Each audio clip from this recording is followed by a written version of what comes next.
Okay, well, this is Sean Perry with VintageRock.com. I'm standing here with a legend. I know better than that, but that's Jeff Skunk Baxter here at the JBL booth. How you doing, Jeff? I'm in JBL. I'm a happy boy. So you were demoing products here earlier? Or? No, we were just myself and a buddy of mine, CJ Banston, killer musician. We're both JBL babies, and they asked us if we'd do a kind of an interview chat. So that's why we were here. Okay, well, I mean, are you stumping for a particular JBL product or just? Again, I'm a JBL baby. I mean, I've been using JBL speakers for 50 years because I'm almost 70. Actually, longer than 50 years, but about 55 years. But everything they make is incredible, and their new 708s are just unbelievable speakers. The JBL philosophy works for me. The way they want something to sound is the way I not only want it to sound, but it's something that I can rely on. You know? Right. And we're here in a new section of NAMM. What do you think of this big room here? This is great. Yeah. This shit, I wish it was all like this. It's really good. Yeah. How long have you been coming to this show? Well, I started going to the show when it was in Chicago. Right. Back in the 70s. So, yeah, a long time. It's been a long time.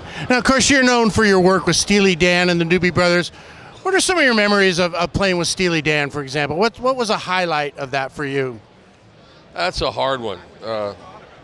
What highlight? I don't know.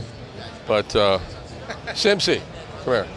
Well, one of the highlights of my life was Steely Dan. Yeah. Hi. This is Roger Nichols' daughter, Simpsy Nichols. Hi. Hi, very nice to meet you. Roger was he was the sound of the Steely Dan. Mm-hmm. He's probably the greatest engineer that ever walked the planet. Okay. And this is his daughter, Yes. and we love her very much. And she carries on the name and carries on his memory and stuff. Right. So when you ask me what was my greatest experience with Steely Dan, it's probably working with Roger, frankly. Right. It's true, Yeah. you know. Well, now as a guitar player, of course, you played with Walter Becker, who we just lost last year. What was it like playing with him, for example? Walter was a consummate musician. I mean, the man cared about music more than anything else I could think of. And that's where you got to start. Right. Okay. And of course, the Doobie Brothers. Any fond memories of working with them? Again, great band, great musicians. They were better musicians than they knew. And as the band evolved, their talent and their capability rose commensurately. Okay. And I mean, you've done hundreds of sessions, appeared on probably hundreds of records. A career highlight. Can you share one with us? Well, that's hard because, I mean, not every artist, most artists I work with were great experiences. Right.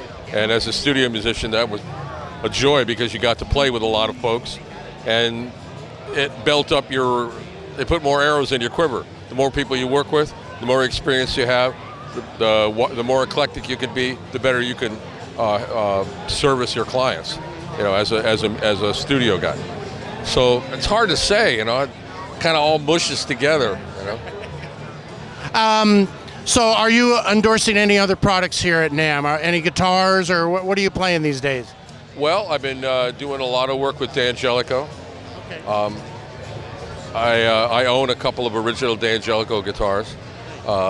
That's the Stradivarius of guitars. John D'Angelico was an incredible craftsman back in the 30s and 40s. So I've been doing a lot of work with them, and I've been with Roland for 43 years.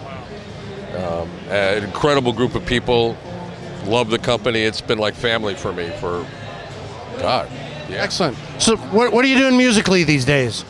Just finishing up a solo record with my buddy CJ Banston, and mostly just trying to work on that project.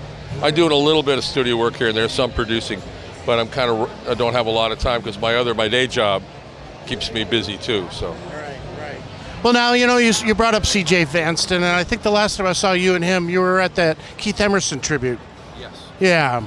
How did you enjoy that experience? I mean, I'm a big Keith Emerson fan, and I know you worked with Keith. You toured with him a little bit. Talk to me a little about working with him, for example. Well, number one, Keith was a good friend. We'd known each other for many years, and just not a fan is the wrong word, an admirer of his musical capability. And then when we decided we could have some fun, myself and John Entwistle and Joe Walsh and Simon Phillips, and absolutely we decided to go out and have some fun.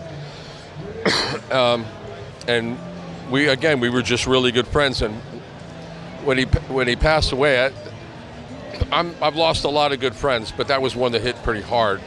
And then when the concept of coming to do a tribute record with such great musicians, I said, "What do you want to do?" I said, "I want to play pedal steel on Lucky Man."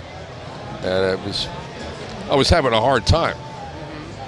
And I looked down at the fretboard, and it was already wet because I just couldn't hold back. But it was an honor. Yeah, that was an incredible show. I guess that's supposed to come out on DVD at some point. I think so. Okay, Jeff, well, I'm going to let you go. Thanks for talking to us here at Vintage Rock. Have a great NAMM show. NAMM 2018, Jeff Skunk Baxter, JBL. All right.